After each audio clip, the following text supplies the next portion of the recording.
Tuhan, bentuklah hati ini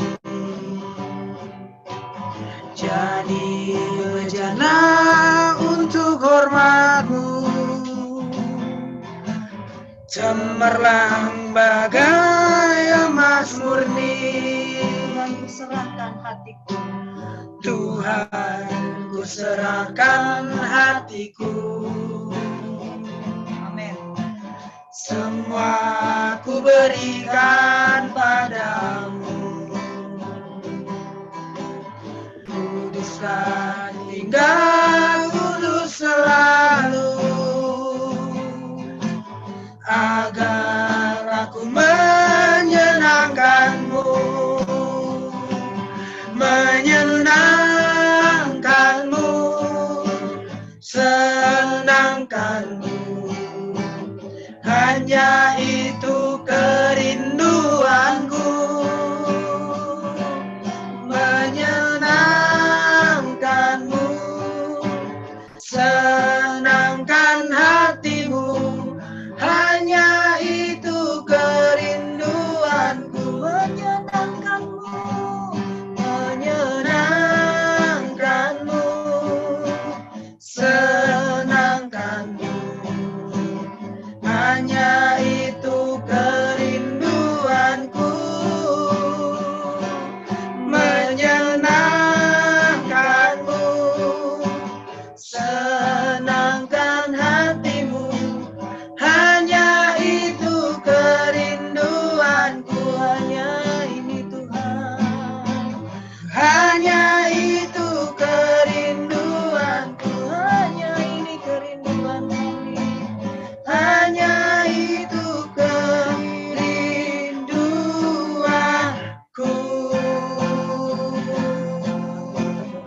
Puji Tuhan, kami boleh berkumpul, bahkan saat ini kami boleh ada di tempat PT Faithful Pemuda ini. Saat ini kami bersyukur Tuhan, kami kau pertemukan satu sama yang lain, bukan satu kebetulan. Tapi kami percaya ini karena kuasa-Mu. Kami percaya inilah saudara-saudara kami yang saling menguatkan. Walaupun kami tidak pernah bertemu secara fisik, tapi kami percaya Tuhan, saat kami bertatap muka, kami juga melihat mereka. Bahkan kami sudah mengalami pertemuan fisik ini. Terima kasih Tuhan, terima kasih. Dan kami percaya kuasa-Mu tidak terbatas oleh apapun. Walaupun kami ada di Surabaya, ada di Cibubur, bahkan mereka yang ada di Singapura maupun dimanapun, Parepare, Makassar. Kami percaya Engkau Allah, Tuhan Yesus yang kami sembah ada di hadapan kami hari ini. Tuhan, urapi yang hamba-Mu yang terbatas, yang kami membawa firman-Mu dari ujung rambut sampai ujung kakinya. Kami percaya Tuhan, saat apapun yang firman ditaburkan tidak akan pernah kembali sia-sia. Bahkan firman itu boleh menjadi kekuatan pelitah dalam kehidupan kami. Bahkan pujian penyembahan yang tadi sudah dinaikkan, kami percaya Tuhan Yesus menjadi dupa harum di hadapan-Mu, menjadi dupa yang luar biasa Tuhan di hadapan-Mu. Tuhan, saat ini kami mau duduk seperti Maria, mendengarkan setiap kebenaran firman-Mu. Kami percaya Kau hadir di tengah-tengah kami saat ini. Terima kasih Tuhan Yesus, haleluya, amin. Amin. Puji nama Tuhan. Puji Tuhan kita boleh kembali ketemu dari bulan kemarin ya. Sebentar saya pasang entry dulu. Ya, puji Tuhan kita boleh ketemu kembali di hari Jumat ini. Sebelumnya saya mau infokan dulu, malam ini perdana ya kita ibadah online Zoom dengan tanpa putus. Jadi nggak perlu lagi nanti putus tengah-tengah terus kita masuk lagi. Puji Tuhan, Tuhan itu luar biasa. Kita boleh ibadah dengan tanpa putus ya. Karena Tuhan sudah izinkan kita boleh ibadah Zoom ini, kita boleh ada semua ini karena Tuhan. Baik, langsung saya sampaikan apa yang menjadi firman Tuhan malam ini. Sebelumnya saya mau sampaikan sedikit ya tentang apa yang mau sampaikan malam ini. Sebetulnya ibadah saat ini, ibadah remaja ini, sebelumnya ini kita ada ibadah di Bekasi, ya, tiap hari Jumat, jam 7 sampai jam 8, nya dilanjut dengan pemuda remaja. Tapi anehnya, firman yang mau saya sampaikan untuk pemuda malam ini bisa sama dengan temanya sama dengan ibadah di Bekasi tadi jam 7. Judulnya sama, pilihan. Tapi konsep yang saya mau sampaikan ini berbeda dengan apa yang tadi firman Tuhan sampaikan di Bekasi. Nah, judul yang saya mau sampaikan malam ini yaitu pilihan. Bentar ya, saya share dulu screen-nya.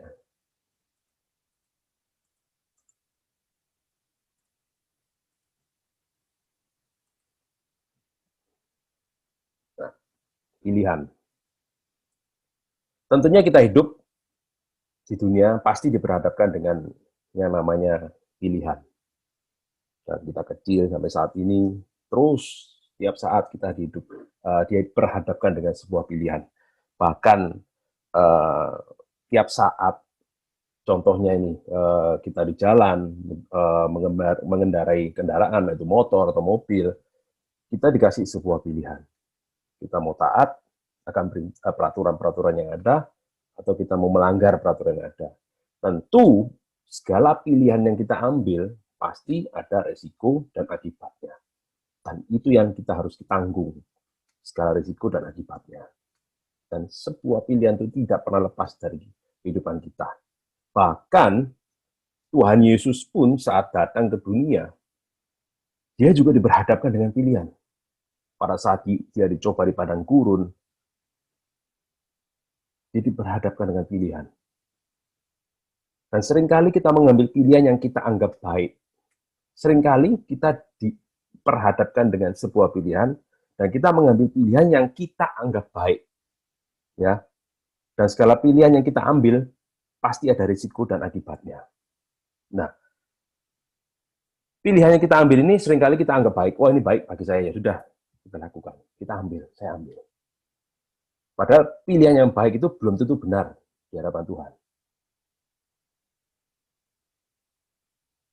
Pilihan dalam kehidupan kita ini tidak bisa kita paksakan. Terutama Tuhan. Tuhan yang nggak bisa lakukan dalam kehidupan kita itu apa? Memaksakan kita, karena kita ini ada punya namanya kehendak bebas. Kehendak bebas yaitu sebuah pilihan. Karena kita ini bukan robot yang harus ke kiri dengan di remote yang kiri gitu, kiri kanan enggak. Kita ini diciptakan punya kehendak bebas. Kita boleh memilih, bebas memilih, dan itu Tuhan nggak bisa paksakan. Karena itu adalah pilihan kita. Kita mau ikut Tuhan malam ini, kita mau ikut ibadah Zoom malam ini, itu adalah pilihan kita. Kita nggak mau ikut ibadah malam ini, juga itu pilihan kita. Dan tentu, apapun yang kita pilih sekali lagi, kita juga akan yang menikmati pilihan kita. Apapun resiko dan akibat yang kita pilih. Ya, contohnya, kita tiap hari diperhadapkan dengan dua pilihan, berkat atau kutuk, air, api, panas, dingin, baik atau buruk. Kita diperhadapkan terus tiap saat dengan namanya pilihan. Ya. Contohnya, untuk teman-teman semua yang ada di sini, saya kasih salah satu contoh tentang jodoh, nih ya, tentang jodoh atau pacar lah. Tentu masa-masa muda seperti teman-teman ini, seperti kalian, itu masa-masa yang labil. Karena saya dulu juga pernah pernah muda, jadi jodoh merasa bahwa Tuhan, saya cocok sama si A. Saya cocok sama si A karena nyaman buat saya, baik dia buat saya. Akhirnya apa? Jalan selama sampai, karena ada teman saya, dia pacaran selama 7 tahun. Karena dia merasa baik, nyaman sampai 7 tahun. Setelah 7 tahun, ternyata si perempuan ini nikah sama orang lain. Bukan sama teman saya. Gitu loh. Nah, akhirnya apa? Ini terkait dengan yang saya sampaikan di bulan kemarin, teman-teman. Yaitu waktu. Selama 7 tahun, dia habiskan waktu dengan sia-sia. Kenapa? Tuhan sebetulnya, Tuhan mau ngomong ini loh, saya mau kasih yang terbaik buat kamu. Tapi dia cuma bilang, Tuhan, aku mau dia Tuhan, aku mau dia. Karena dia ini baik sama aku, dia sudah nyaman. Tapi Tuhan bilang, bukan anakku. Ini loh ada yang baru. Karena apa? Dia memandang apa yang baik di mata dia. Apa yang bagi dia itu cocok, nyaman buat dia. Dia ambil keputusan itu. Ya, saya mau ambil sedikit firman Tuhan. Mari kita sama-sama buka di Bilangan 32. Ya, 32. Saya nggak share, jadi kita buka aja sama-sama firman Tuhan di Bilangan pasal ke-32. Pasal 32, saya akan bacakan. Penyerahan daerah sebelah timur Sungai Yordan. Ayat pertama, adapun Bani Ruben dan Bani Gad dan ternaknya banyak, bahkan sangat banyak sekali ketika mereka melihat tanah Yeser dan tanah Gilead, tampaklah tempat itu tempat yang baik untuk peternakan. Lalu datanglah Bani Gad dan Bani Ruben dan berkata kepada Musa, Imam Eleazar dan para pemimpin umat itu, Atarot, Dibon, Yeser, Nimrah, Hesibon, Eleale, Sebam, Nebo, dan Beon. Negeri yang telah dikalahkan oleh Tuhan untuk umat Israel. Itulah suatu negeri yang baik untuk peternakan dan hamba-hambamu ini memang ada ternaknya. Lagi kata mereka, jika kami mendapat kasih-Mu, biarlah negeri ini diberikan kepada hamba-hambamu ini sebagai milik. Janganlah kami harus pindah ke seberang Sungai Yordan. Jawab Musa kepada Bani Gad dan Bani Ruben itu, masakan saudara-saudara pergi berperang dan kamu tinggal di sini.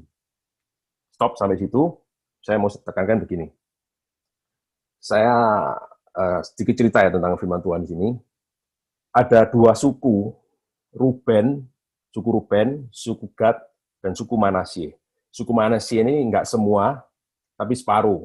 Jadi 2,5 suku dari bangsa Israel yang dibebaskan Tuhan, keluar dari bangsa Israel.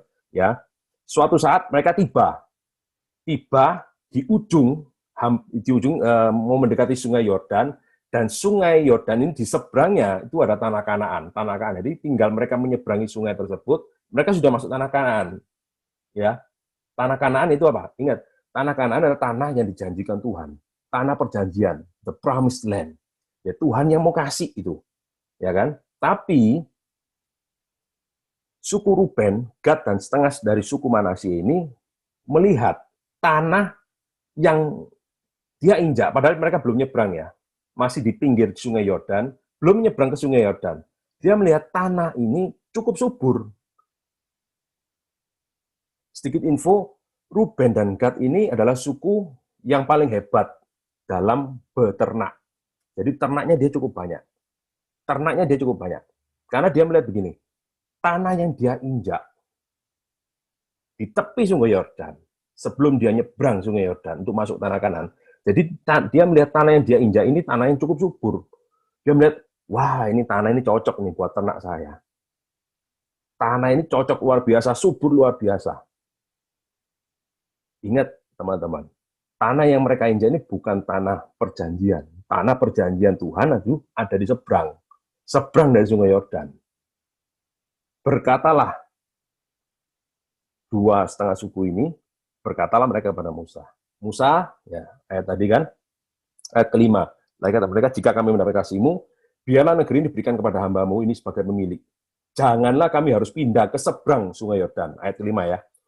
Jadi mereka menghadap kepada Musa. Dia bilang sama Musa, Musa, sudahlah, ini tanah ini sudah, kasih aja kami tanah ini. Kami tidak perlu harus menyeberang ke Sungai Yordan.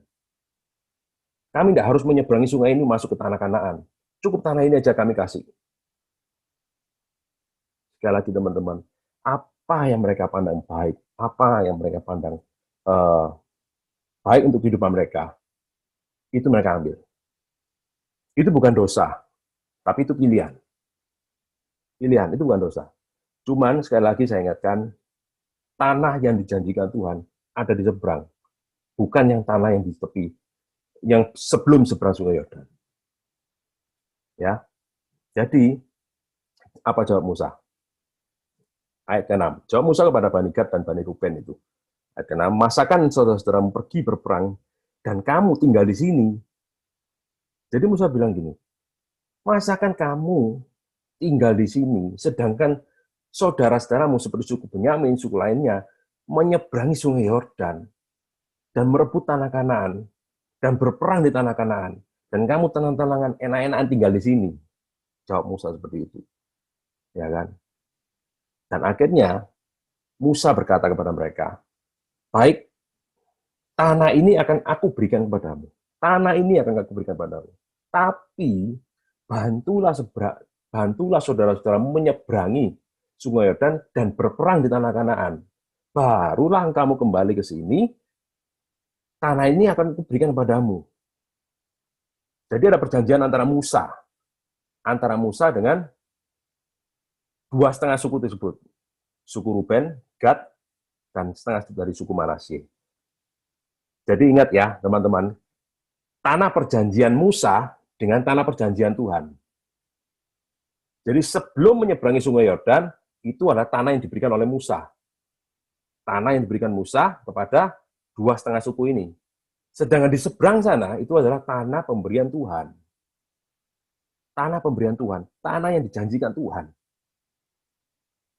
Dari sini, saya mau katakan begini. Kalau apa yang sudah dijanjikan Tuhan, pasti Tuhan yang bertanggung jawab. Ada apa-apa, Tuhan yang tanggung jawab. Karena Tuhan sudah janji kok. Ini lo punyamu, nak. Ini lo punyamu. Ayo, kamu maju, ambil. Ini punyamu. Ada apa-apa kita mengadu sama Tuhan.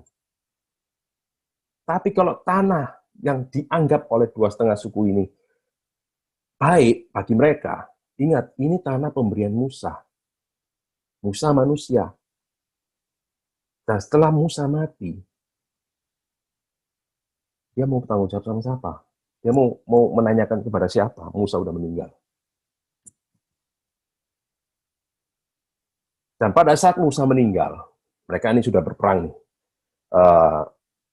Di mana? Tanah Kanaan. Pada saat Musa meninggal, nah kita buka di Yosua 1. Mari teman-teman kita buka di Yosua 1 ayat 15. Penerusnya kan Yosua.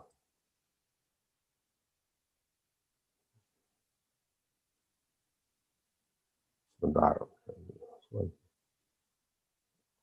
Ya, bentar ya. Kitab saya kecil soalnya. Maklum, faktor U. Ya, saya lanjutkan kita buka di Yosua 1 ayat yang ke-15. Nah, sebelumnya saya ceritakan pada saat Musa meninggal, 2,5 suku ini datang kepada Yosua. Dia menanyakan, Yosua, tanah ini sudah Musa janjikan untuk kami, untuk diberikan kepada kami.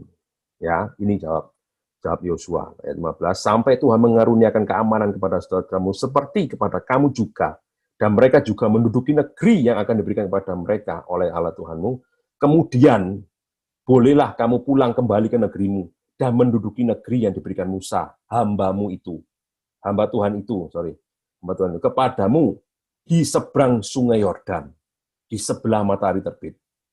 Lalu 16 ya, mereka menjawab Yosua, katanya, segala yang kau perintahkan kepada kami akan kami lakukan, dan kemanapun kami akan kau suruh, kami akan pergi. Jadi mereka menuntut nih pada Yosua. Musa udah mati. Mereka menuntut pada Yosua, karena Yosua kan penerus Musa. Dan mereka datang pada Yosua, menuntut pada Yosua. Yosua, ini Musa lo udah janji sama kita nih. Mana nih? Nah, Yosua bilang, tanah ini akan aku kasihkan kepada kamu, tapi bantulah saudara-saudaramu untuk menyeberangi, sekali lagi, menyeberangi Sungai Yordan, berperang di tanah Kanaan. Barulah setelah aman, kamu kembali ke sini, aku berikan tanah ini padamu.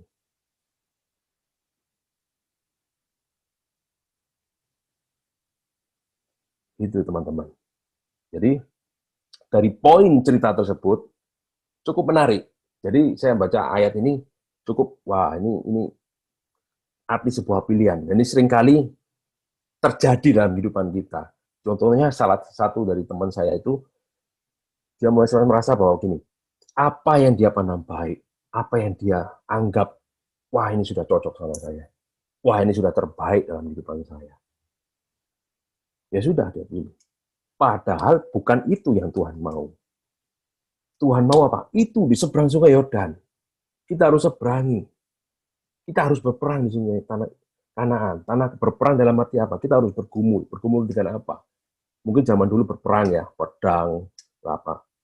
Tapi saat ini berperang dalam arti apa? Bergumul. Bergumul dengan apa? Air mata, doa. Nah, sedikit poin yang saya mau sampaikan mengenai cerita yang saya sampaikan tadi. Di bilangan 32, saya akan mau share dari poin-poin yang akan mau sampaikan. Sebentar, saya share dulu. Nah, suku Ruben, Gad, Manasye memilih dasar apa yang mereka lihat untuk kepentingan kebutuhan kebesaran berkatnya sendiri. Ini nggak salah, tapi bukan tanah perjanjian. Ya, saya akan bacakan. Tanah seberang sungai Yordan, yaitu Kanaan, adalah negeri yang diberikan oleh Tuhan. Tanah sebelum sungai Yordan adalah tanah yang diberikan Musa kepada 2,5 suku. 2,5 suku tadi. Ya, Ruben, Gad, dan setengah dari suku Manasye. Sungai Yordan memisahkan antara tanah yang Tuhan berikan dengan tanah yang Musa berikan. Sekali lagi, Musa berikan dalam arti apa yang dipandang oleh manusia ini baik. Itu pilihan manusia, ya kan? Bukan pemberian Tuhan, pemberian manusia. Setelah menyeberang sungai Yordan, kita mendapat tanah yang Tuhan beri. Sebelum menyeberang sungai Yordan, walau subur, meskipun subur ya, karena gini, tanah yang dijanjikan oleh Tuhan, maka di sekelilingnya pasti kena dampak. Dampak apa? Dampak berkat oleh Tuhan. Pasti di sekitarnya pasti diberkati. Karena apa? The promised land, pasti di sekitarnya pasti kena dampak. Nah, 2,5 suku dari Israel ini, dia baru mengambil dampaknya. Dampak itu apa? Dampak diberkati, tanah yang diberkati ini. Baru ngambil istilahnya masih pinggir-pinggirnya yang diambil. Padahal Tuhan maunya apa? Ini loh, intinya, pusatnya itu. Bukan dari pinggir-pinggir ini. Padahal pinggir-pinggir ini cuma kena dampaknya, dampak diberkati dari tanah Kanaan ini. Ya, selanjutnya, tanah pemberian Tuhan adalah tanah perjanjian, promised land, yang Tuhan janjikan kepada Abraham. Tuhan berikan sumpah kepada Ishak, dan Tuhan tetapkan bagi Yakub ke Israel. Next. Kita selalu diperhadapkan dengan ada dua pilihan, yang Tuhan janjikan atau yang kita inginkan atau kita butuhkan. Next, sebagian besar orang hidup untuk kebutuhan pribadi dan keluarga di dunia. Ini nggak salah dan bukan dosa, tapi itu pilihan. Jadi bukan sekali bukan dosa, tapi itu pilihan kita. Karena sekali lagi pilihan ini apapun yang kita ambil, dan kita pasti tanggung segala risiko dan akibatnya, entah itu baik atau buruk. Next, orang yang memilih tujuan hidupnya untuk diri sendiri atau keluarga, maka dia memilih perjalanan pendek. Bekal dari Tuhan hanya untuk perjalanan pendek itu. Next, suku Ruben, Gad hanya hidup untuk tujuannya sendiri. Ya, tujuannya sendiri. Mengapa saya katakan seperti itu? Tujuannya sendiri karena apa? Dia melihat untuk ternak-ternaknya. Jadi mereka melihat tuh tanah ini baik untuk ternak mereka. Oh, ternak ini kalau hidup di sini, ternaknya bakal bisa bertumbuh terus, berkembang. Jadi hidup untuk tujuannya sendiri, teman-teman. Berdasarkan apa yang ada pada mereka. Tapi mereka tidak menyadari bahwa Tuhan sedang membangun sebuah bangsa yang besar. Bahwa Tuhan itu ada rencana untuk hidup, untuk bangsa 12 suku Israel ini Tuhan punya rencana. Tuhan memberikan yang terbaik. Ya, next. Jika kita ingin melihat sesuatu yang besar, pilih yang Tuhan janjikan. Sekali lagi saya katakan, jika kita ingin melihat sesuatu yang besar, pilih yang Tuhan janjikan. Karena untuk meneguhkan janjinya, Tuhan akan berikan kemampuan untuk mendapat berkat. Ya, jadi sekali lagi teman-teman, jangan melihat apa yang kita pandang baik. Tapi carilah apa yang menjadi kehendak Tuhan dalam hidup kita. Tuhan, maumu apa Tuhan untuk aku? Bagaimana supaya pilihanku ini sesuai dengan apa menjadi kehendak Tuhan? Yaitu apa? Intim dengan Tuhan. Kalau kita nggak intim dengan Tuhan, bagaimana kita bisa tahu kehendak Tuhan? Berdoa, memang harus berdoa. Ingat, berdoa itu satu arah. Lalu bagaimana Tuhan bisa bicara dengan kita? Karena firman Tuhan katakan, domba-dombaku mengenal dan mendengar suaraku. Kalau kita nggak bisa dengar suara Tuhan, nah kita dombanya siapa? Ya kan? Jadi mendengar suara Tuhan itu harus. Meskipun itu bukan audible. Melalui apa? Ya melalui firman.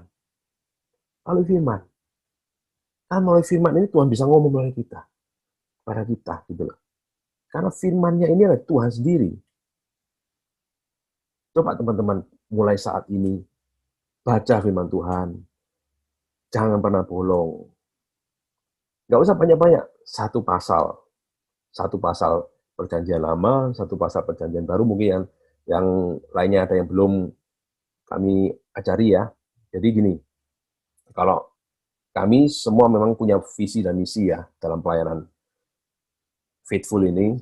Jadi misinya satu yang pertama, semua harus kembali kepada firman. Jadi firman itu adalah Tuhan sendiri. Kan ada nih orang-orang yang suka menyembah terus menyembah dalam arti bahasa roh. Haleluya, bahasa roh terus. Tapi kalau terlalu ngeroh, kita nggak bisa bedakan suara Tuhan, suara hati, suara setan. Makanya kita harus diiringi dengan firman. Karena firman Tuhan ini adalah rambu-rambu buat kita. Supaya kita nggak kemana-mana. Rambu-rambu lalu lintas. Oh ini nggak boleh ke kiri, ya kita nggak kiri. Oh ini nggak boleh ke kanan, kita nggak. Jadi firman Tuhan ini rambu-rambu buat kita. Kembali lagi bagaimana kita bisa mendengar suara Tuhan. Di Alkitab kan ada dua benang, teman-teman ya. Jadi ya satu ada merah, satu ada biru. Kalau saya sih merah taruh di perjanjian lama, yang biru saya taruh di perjanjian baru. Jadi mulai saat ini teman-teman boleh mencoba, mungkin malam ini ya, coba kita baca dari perjanjian lama, Kejadian 1, terus Matius 1, perjanjian baru. Terus besok juga Kejadian 2, Matius 2. Jadi satu pasal di PL, satu pasal di BP. Terus jangan pernah bolong. Nanti setelah sebulan, kurang lebih sebulan, coba tanya sama Tuhan. Tuhan, boleh nggak saya seperti ini? Atau misalnya, Tuhan boleh nggak saya mengambil pekerjaan ini? Tuhan boleh nggak saya menerima dia misalnya, kan tanya tentang jodoh atau apapun, tanya. Nah nanti dari ayat yang kita baca ini pasti ada ayat penekanan, bukan ayat mas, tapi ada ayat penekanan di situ yang Tuhan mau sampaikan dalam hidup kita. Jangan atau apa gitu. Jadi nanti kita bisa tahu, bisa dengar suara Tuhan. Oh begini ternyata Tuhan itu bicara melalui firman-Nya. Jadi inilah apa yang kita sampaikan ini memang apa adanya, teman-teman. Dan inilah visi misi yang Tuhan berikan sama kita semua. Semua harus kembali pada firman Tuhan. Semua harus kembali kepada firman-Nya. Karena firman Tuhan adalah Tuhan sendiri. Yohanes 1 ayat 1. Firman adalah Tuhan adalah firman. Firman adalah Dia sendiri.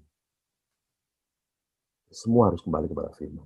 Kemanapun kita pelayanan, ke Lampung, ke Jakarta, kemanapun. Mau ke Makassar. Kita sampaikan, semua harus kembali kepada firman. Karena firman adalah Tuhan sendiri. Jadi, nggak lari kemana-mana.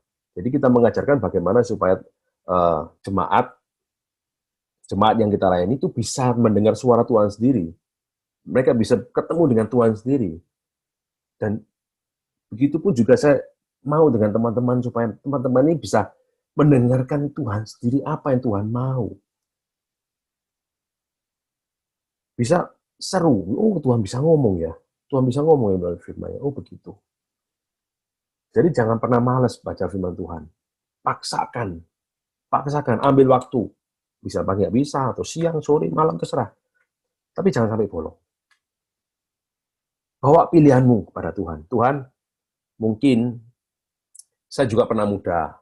Jadi saya tahu bahwa usia pada saat masih muda itu memiliki emosi yang labil. Jadi pada saat ditentukan atau didesak, apalagi didesak untuk mengambil sebuah pilihan, itu sungguh gak enak.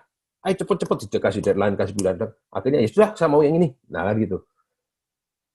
Contohnya satu pekerjaan nih, sudah dipaksakan orang tua, udah ambil yang ini kerja. Ya udah kerja. Padahal bagi kita kerjaan ini nggak nyaman. Atau pekerjaan ini nyaman, tapi orang tua kita nggak cocok. Nah, ini kita harus bawa kepada Tuhan. Tuhan, benar nggak ini Tuhan daripadamu? Ya, jadi teman-teman,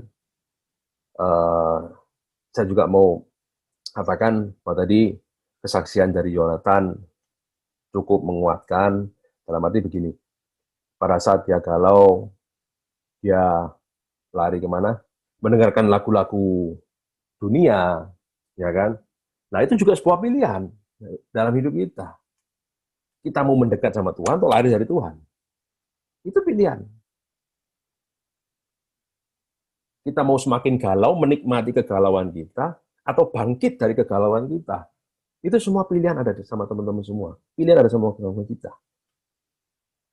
Ya, masa depan juga kita yang tentukan. Kita bersama dengan Tuhan. Kita menghadapi masalah dengan kekuatan kita atau kita bersama dengan Tuhan. Kita mau menikmati keterpurukan kita, kegalauan kita, atau bangkit dari kegalauan kita. Semua dalam keputusan kita. Jangan sampai salah dalam ambil pilihan. Andalkan Tuhan dalam hidup kita. Intim bersama dengan Tuhan. Supaya kita nggak salah dalam mengambil sebuah keputusan. Ya, sekali lagi, teman-teman, saya berharap kita semua dewasa dalam Tuhan, meskipun kita saat ini masih muda. Mungkin orang anggap, kalau kita masih muda, mungkin waktu kita masih panjang, mungkin waktu kita masih senang-senang, nanti ajalah ikut Tuhan, nanti ajalah setelah saya umur segini, nanti ajalah saya mau melayani Tuhan, nanti ajalah saya mau serius sama Tuhan, saya mau menikmati hidup saya. Ayo, jangan sia-siakan waktu. Kembali lagi pada bulan kemarin saya sampaikan, jangan sia-siakan waktu kita dengan sesuatu yang nggak penting, dengan orang yang nggak penting. Gunakan waktu yang ada. Gunakan kesempatan yang ada. Jangan sampai kita salah memilih. Andalkan Tuhan dalam hidup kita. Cari pilihan yang sesuai dengan apa yang menjadi kehendak Tuhan dalam hidup kita. Ya. Terus semangat teman-teman, apapun yang terjadi dalam hidup kita, jangan sampai membawa arus kita menjauh dari Tuhan ya. Tapi justru apa yang kita hadapi saat ini, mungkin saat ini galau, sedih, mungkin jauh dari keluarga, atau kesepian, kosong, ayo cari Tuhan. Jangan merasa sedih, karena Tuhan ada dalam hidupmu. Jangan merasa aku sendiri, aku merantau jauh dari orang tua, jauh dari keluarga. Ingat, engkau nggak pernah sedih. Tuhan katakan, aku sekali-sekali tidak akan pernah membiarkan engkau sendiri. Tuhan ada dalam hidupmu. Cuman kita nggak pernah komunikasi, kita nggak pernah memberikan kesempatan kepada Tuhan untuk Tuhan berbicara dalam kehidupan kita. Jadi kita merasa kosong. Dan ini kesempatan iblis untuk terus membawa kita jauh daripada Tuhan. Ya, oke, itu aja yang saya sampaikan. Mari kita bersatu dalam doa. Tuhan, terima kasih untuk setiap anugerah-Mu dan kebaikan-Mu dalam kehidupan kami. Kami sungguh mengucap syukur Tuhan, karena Engkau baik. Kami ada saat ini semua karena kasih-Mu. Kami ada saat ini semua karena rencana-Mu yang indah dalam kehidupan kami. Tuhan, kami tahu, kami saat ini Tuhan, kami menentukan pilihan kami Tuhan. Kami bawa pilihan kami ke dalam tangan-Mu. Kami tidak mau mengandalkan kekuatan kami. Kami tidak mau menikmati setiap keterpurukan kami Tuhan. Kami tidak mau menyesali apa yang sudah kami ambil keputusan Tuhan, tapi kami mau membawa pilihan kami, sisa hidup kami Tuhan, ke dalam tangan-Mu Tuhan. Kami serahkan masa depan kami Tuhan ke dalam tangan-Mu.